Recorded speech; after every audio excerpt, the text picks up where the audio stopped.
तो आज का हमारा टॉपिक रहेगा बैराट सभ्यता और गणेश्वर सभ्यता। इससे पहले हम पार्ट वन में कालीबंगा सभ्यता और आहट सभ्यता के बारे में पढ़ चुके हैं। तो चलो स्टार्ट करते हैं बैराट सभ्यता। तो बैराट सभ्यता कहाँ की सभ्यता है? ये बैराट सभ्यता जयपुर की सभ्यता है। आपसे पूछा जाए कौन सा जिला? जयपुर या मत्स्य नगर, और इसको ही क्या कहते हैं अपन? विराटनगर या बैराट। ठीक है, ये सब कहाँ पर है? ये सही स्थान कहाँ के हैं? जयपुर में। ठीक है, और आपसे पूछा है बैराट सभ्यता किस नदी के पास स्थित है? तो ये बैराट सभ्यता है बाणगंगा नदी के पास। तो जयपुर में कौन सी नदी बहती है भाई? बाणगंगा नदी। ठीक है, अगर आपसे पूछा जाए कि सर्वप्रथम इसकी खोज किसने की, तो आप बताओगे सर्वप्रथम बैराट सभ्यता की खोज की थी कैप्टन बर्ड ने। और कब की थी ये? 1837 में। यदि ऑप्शन में आपको कैप्टन बर्ड नहीं मिलता है तो इसके बाद आपको मिलेगा ऑप्शन में दयाराम साहनी। ठीक है, और इन्होंने कब की थी? 1936 में। यदि आपको ऑप्शन में भाई ये दोनों प्रश्न मिल जाते हैं कि कैप्टन बर्ड भी मिल जाए और दयाराम साहनी मिल जाए, तो आप किसको टिक करोगे? तो देखो कार्यकाल किसका पहले? 1837 पहले या 1936 पहले? 1837 ना। तो आप इसमें क्या लिखोगे? Captain bird. ठीक है, अगर आपको दोनों में से एक चूज करना पड़े तो आप कौन सा चूज करोगे? कैप्टन बर्ड को चूज करोगे। ठीक है, अगर कैप्टन बर्ड नहीं मिलता है ऑप्शन में तो फिर आप किसको टिक करोगे? दयाराम साहनी को। तो सर्वप्रथम खोज किसने की थी? सर्वप्रथम खोज की थी कैप्टन बर्ड ने और दयाराम साहनी ने। ठीक है, अगला है कि सर्वप्रथम इसके उत्खनन का कार्य किसने किया? अब देखो इसको उत्खनन का कार्य उत्खनन का श्रेय जाता है दयाराम साहनी को। भाई खोज करता और उत्खनन करता एक ही तो है, लेकिन बस इन्होंने खोजे, यानी खोदने वाले यहाँ से साक्ष्य हेरने वाले मिले, जिन मुहद्दियों को मिले यहाँ पर। ठीक है, तो इनका कार्यकाल क्या है? 1936 से 37। ठीक है, आपको 36 मिल सकता है या 37 मिलता है, कोई सा मिल सकता है। अब इसके पुनः उत्खनन का कार्य यानी द्वितीय उत्खनन, प्राथमिक उत्खनन तो ये और द्वितीय उत्खनन ये।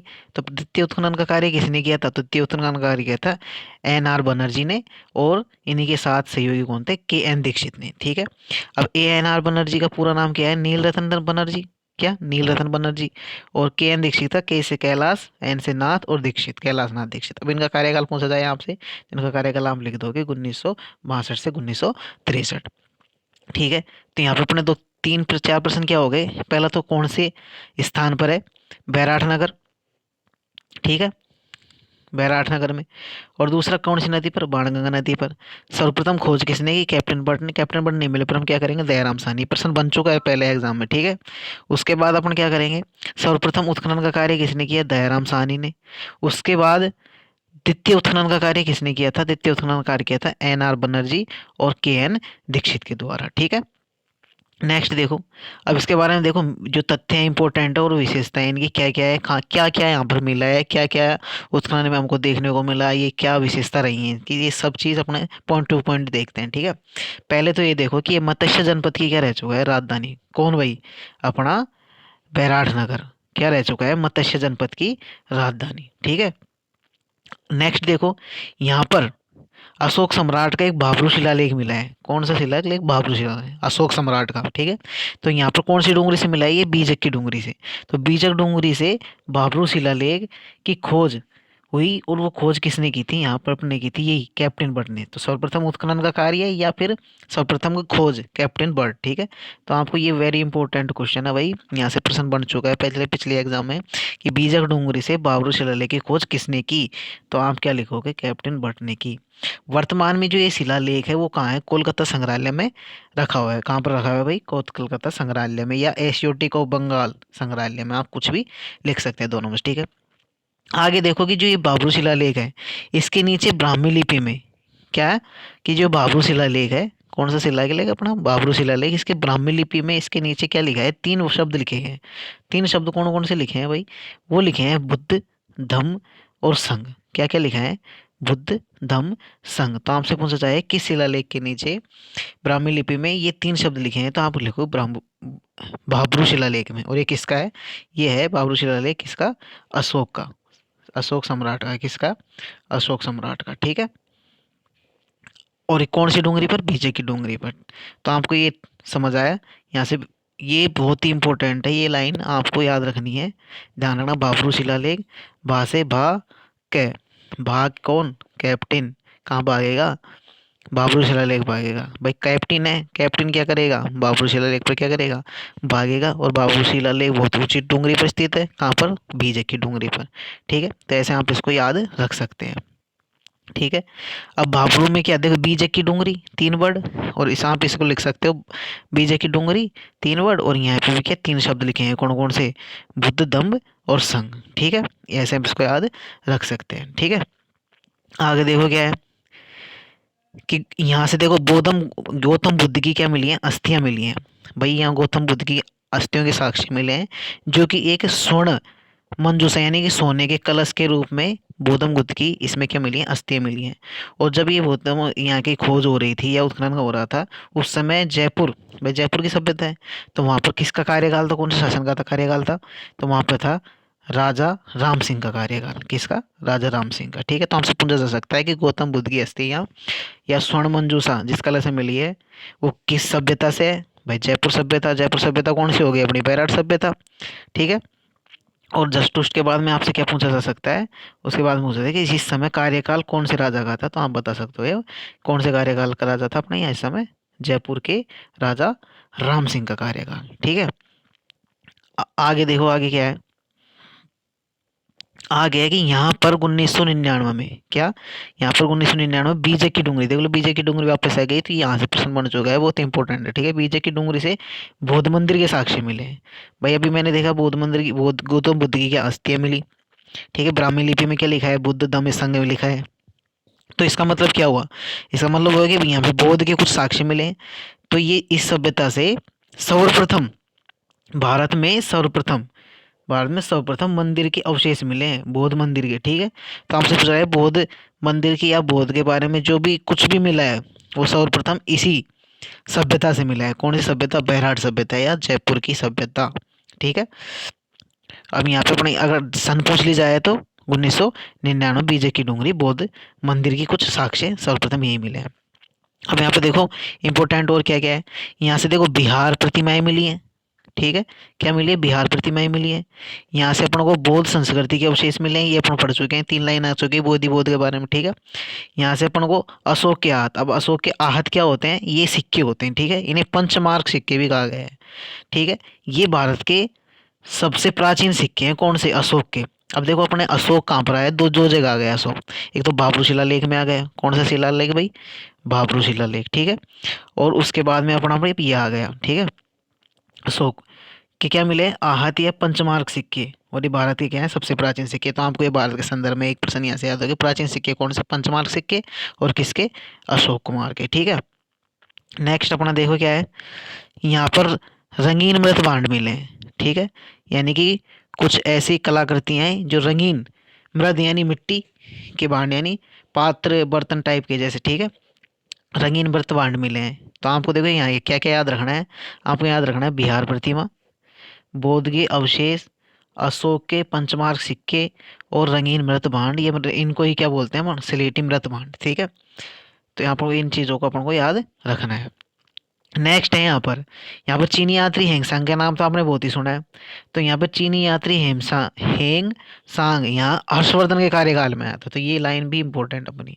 तो यहाँ पर कौन सा यात्री आया, जो विदेशी यात्री है अपना, कौन सा, हेंगसांग, और किसके कार्यकाल में, हर्षवर्धन के कार्यकाल में। ठीक है, अब अपने जो हेंगसांग है, ये कौन सा, ये हेंगसांग, इसकी एक बुक लिखी है इन्होंने, हेंगसांग ने क्या लिखी है, कौन सी बुक लिखी है, वो बुक का नाम है सीयू की।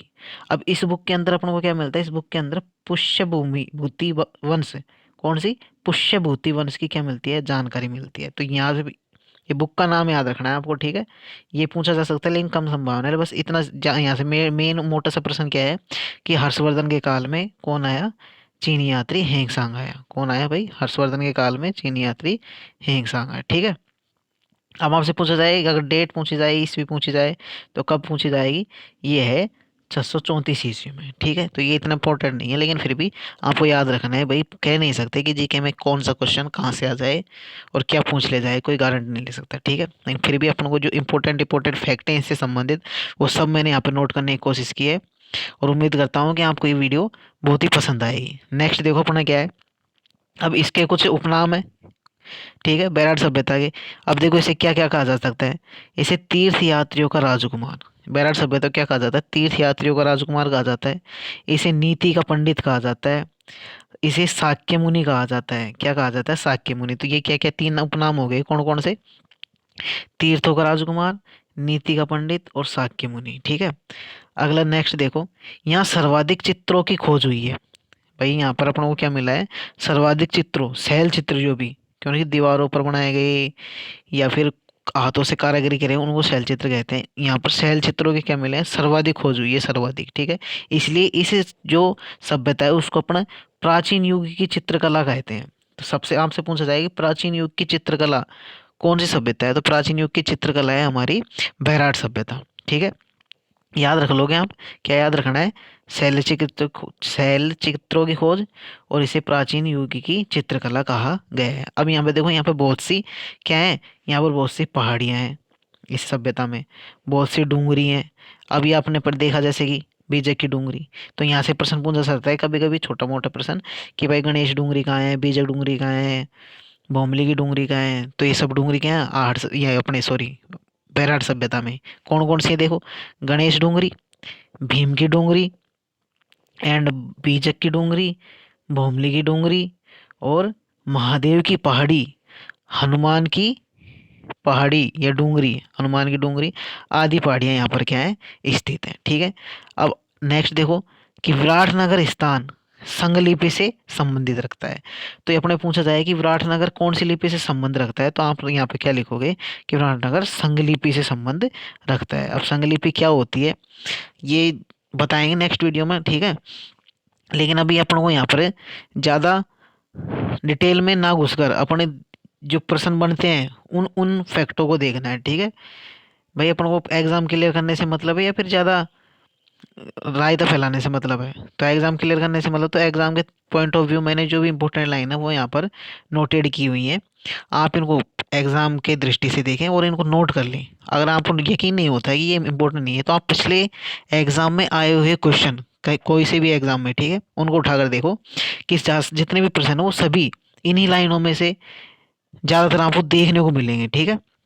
नेक्स्ट देखो, यहाँ पर क्या 67 कमरों के मकान मिले हैं। तो इस सभ्यता के अंदर जब उत्खनन हुआ तो यहाँ पर 67 कमरे, यानी कि एक मकान में कम से कम 67 कमरों के साक्ष्य प्राप्त हुए हैं। यहाँ से 8 बौद्ध मठ मिले हैं।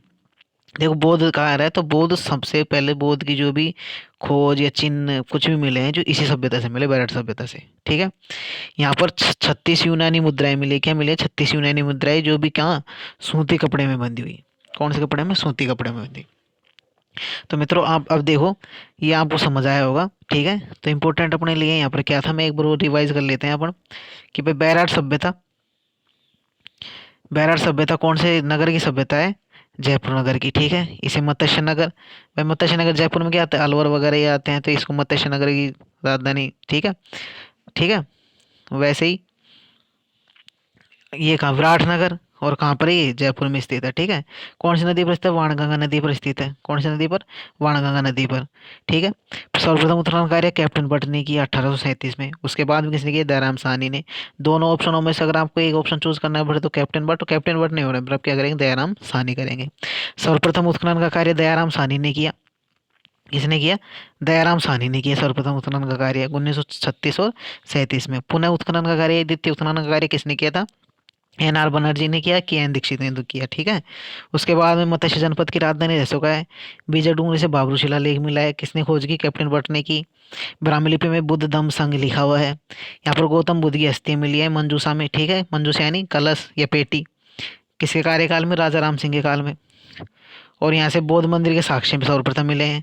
यहाँ पे बिहार प्रतिमा, बौद्ध संस्कृति के अवशेष मिले हैं। अशोक गहलोत पंचमार्क सिक्के मिले हैं। यहाँ पर कौन सा यात्री आए, हिंगसांग यात्री आए हर्षवर्धन के काल में। शिव की पुस्तक मिली है। तीर्थयात्री को राजकुमार, नीति का पंडित या साक्ष्य मुनि कहा जाता है। यह इसे प्राचीन युग की चित्रकला कहा जाता है। यहाँ पर गणेश डूंगरी, बीजक डूंगरी, भीम डूंगरी, ठीक है, भोमली की डूंगरी, महादेव की डूंगरी, हनुमान डूंगरी आदि पहाड़ियाँ या डूंगरी यहाँ पर स्थित है। संगली पे संबंध रखता है। 67 कमरों के मकान मिले, 8 बौद्ध मठ मिले हैं और 36 यूनानी सूती कपड़े में बंधी हुई मुद्राएं मिली हैं। ठीक है। तो मित्रों ये अपनी बैराट सभ्यता पूर्ण होती है। इसके बाद अपन देखेंगे गणेश्वर सभ्यता। कौन सी सभ्यता, गणेश्वर सभ्यता। अब देखो यहाँ से वेरी इंपॉर्टेंट है, यहाँ से कुछ नहीं है, 4-5 लाइन है, इनको आपको याद रखना। बैराट सभ्यता आपसे पूछा जाए कौन से जिले की, तो सीकर जिले से संबंधित। अब स्थान पूछ लिया जाता है बैराट सभ्यता, ये गणेश्वर सभ्यता के बारे में स्थान पूछ लिया जाता है, तो ये तो आप बता दोगे। ठीक है, सीकर। लेकिन सीकर में भी कौन सा स्थान, सीकर में अपना स्थान है रहवासा, और रहवासा कहाँ पड़ता है, नीम का थाना। ठीक है, कौन सा, रहवासा, और रहवासा भी क्या, नीम का थाना। ठीक है, तो आपको ये स्थान याद रखना है। ठीक है, यहाँ से प्रश्न बन चुका है पहले एग्जाम में। नेक्स्ट आपसे पूछा जाए कि किस नदी पर स्थित है, तो आप इसे क्या कहोगे, भाई ये कांतली नदी पर स्थित है। कौन सी नदी पर, कांतली नदी पर। और कांतली नदी के बेसिन को क्या कहते हैं अपन, तोराबाटी बेसिन। इसलिए अपने प्रश्न ऐसे बन सकता है कि इस गणेशवर सभ्यता, गणेशवर सभ्यता किस बेसिन पर स्थित है, तो आप क्या कहोगे, तोराबाटी बेसिन पर स्थित है। या अगर आपसे टीला पूछ ले जाए तो गैसे गणेश्वर है ही, और यहाँ से गणेश्वर का टीला आप ऐसे बता सकते हो। ठीक है, लेकिन ये बता तभी सकते हो जब आपने इनको कुछ एक बार दो बार या आप देख रखा हो या पढ़ रखा हो। नेक्स्ट क्या है, सर्वप्रथम अगर इसकी खोज पूछी जाती है, इसकी खोज किसने की थी, आर सी अग्रवाल ने। ठीक है, आर सी अग्रवाल का पूरा नाम क्या है, रतन चंद्र अग्रवाल। ठीक है, अब इसके उत्खनन का कार्य पूछा जाता है आपसे कि उत्खनन का कार्य नहीं, तो इसका उत्खनन कार्य दो व्यक्तियों ने किया, आर सी अग्रवाल ने और विजय कुमार ने। और कब किया, 1977 और 78 में। ये डेट आपसे पूछी जा सकती है, ठीक है, कोई से भी, और इनका नाम पूछा जा सकता है। नेक्स्ट है, इसे किन किन नामों से जाना जाता है, कुछ नाम और बताऊंगा मैं। इसे ताम्रवती सभ्यताओं की जननी कहा जाता है। क्या कहा जाता है भाई, ताम्रवती सभ्यताओं की जननी। अब क्यों कहा जाता है ताम्रवती सभ्यता को जननी, तो सर्वप्रथम जो तांबा या ताम्र के जो साक्ष्य मिले हैं वो अपने गणेश्वर सभ्यता से ही मिले हैं। ठीक है, तो क्योंकि यहाँ सबसे प्राचीन तांबे के उपकरण यहीं से मिले हैं। इसे पूर्वकालीन हड़प्पा सभ्यता, इसे देखो अन्य नाम और क्या क्या है, इसे पूर्वकालीन हड़प्पा सभ्यता या ताम्रयुगीन सभ्यता आदि नामों से। ताम्रयुगीन क्यों, क्योंकि तांबे के साक्ष्य मिले हैं। और हड़प्पाकालीन सभ्यता, पूर्व हड़प्पाकालीन, क्योंकि हड़प्पाकालीन सभ्यता, हड़प्पा की से पहले की सभ्यता है ये, कौन सी, गणेशवर सभ्यता, इसलिए इसे पूर्वकालीन हड़प्पा सभ्यता भी कहा जाता है। ठीक है, अब देखो यहाँ पे क्या क्या साक्ष्य मिले, क्या क्या विशेषता रही है और इसकी, यहाँ पर ताम्र, यहाँ पर क्या मिला है, ताम्रायुध, यानी कि तांबे के ऐसे अस्त्र शस्त्र मिले हैं। ठीक है, जिन अब यहाँ पर 99% तांबे का यूज है इन शस्त्रों में। देखें यहाँ से वाणाग्र, यानी वाण का अगले का हिस्सा, आगे वाला हिस्सा यानी अग्रभाग, यहाँ से मिला है।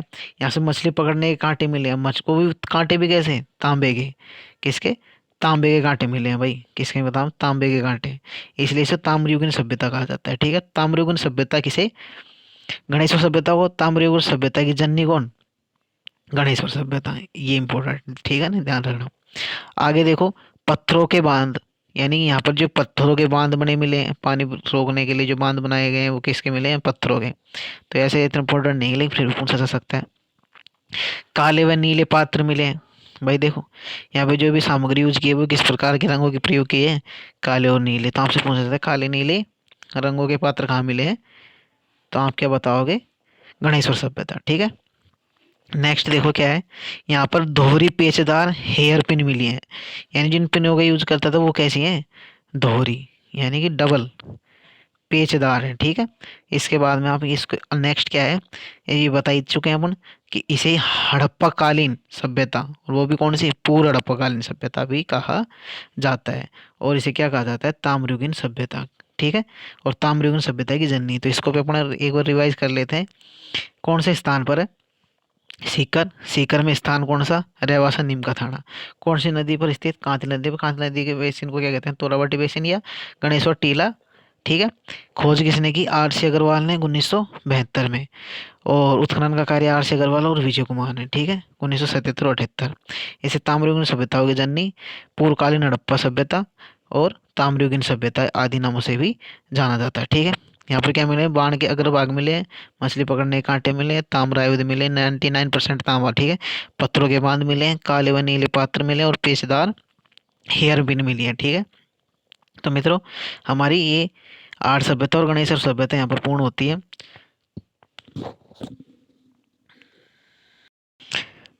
मित्रों यदि आपको ये वीडियो पसंद आई तो आप इसको लाइक करें, वीडियो को चैनल को सब्सक्राइब कर लें, और ऐसी ही वीडियो पाने के लिए हमारे चैनल पर कमेंट कीजिए, लाइक कीजिए, सब्सक्राइब कीजिए।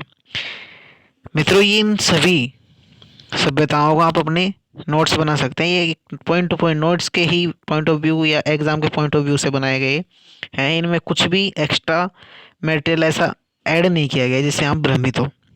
तो मैं उम्मीद करता हूँ कि वीडियो पसंद आई होंगी। ठीक है, आपके लिए काफ़ी हेल्पफुल होंगी।